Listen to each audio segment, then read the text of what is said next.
I was born in a beautiful city in Palestine. It is for this moment and this accomplishment that my parents decided to come here and build a life here.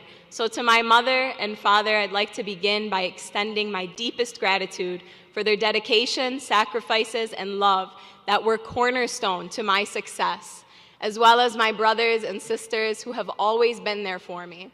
I am not alone in this gratitude.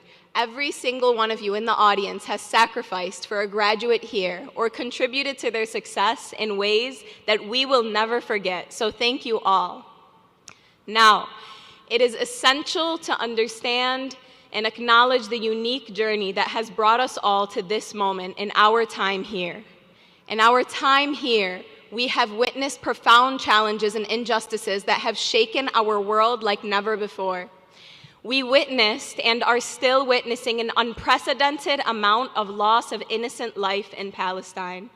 Over the last 7 months, at least 40,000 human beings have been killed by the state of Israel.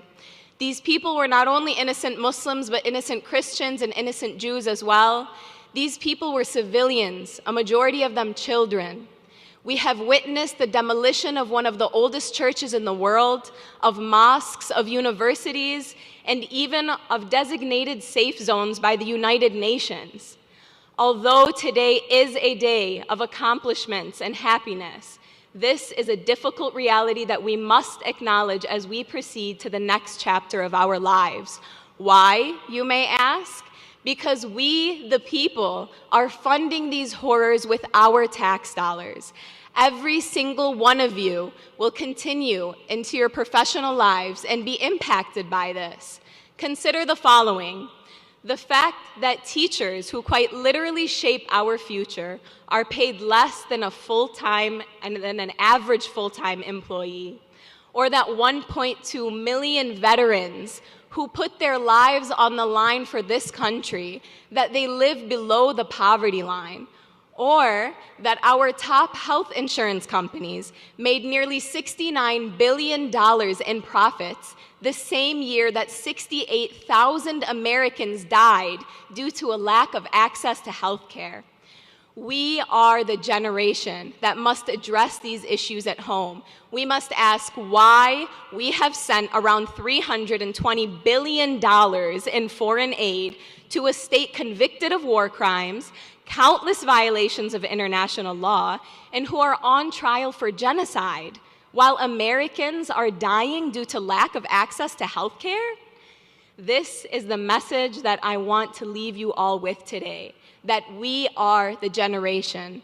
A testimony to that statement is the thousands of beautiful, brave students, faculty, and administrators who are camping outside of universities demanding for a better use of our funds. If there are any of you here who feel as though you cannot relate or are uninterested in what I have said thus far, I would challenge you to consider this. Growing up, we learned about the atrocities of the Holocaust, the horrors of slavery, and we wondered, how on earth did these things happen? Well, there is a popular phrase that the only thing necessary for the triumph of evil is for good men to do nothing. So if you wonder what you would have done during those horrific times, I implore you to take a look at what you are doing right now. We are the generation that will not accept being divided based on religion or background. We will not accept unwarranted, uneducated, and hateful labels as we demand a better future for ourselves and for justice. I apologize that this is not a typical graduation speech, but there is nothing typical about the times that we are living in. There is nothing typical about 15,000 children live-streamed deaths being watched. And there is nothing acceptable about our institutional complicity, silence, or the gross misuse of police force nationwide. The world is in desperate need of change, and we must be the ones to do it. So this goes to everybody here today, my friends and family, professors, deans, and my fellow students. We must use every opportunity we have to make change, no matter how scary it is. As the graduates of today, we have an opportunity to be the heroes of tomorrow. If we look to history, we will see that the students have always been on the right side of history.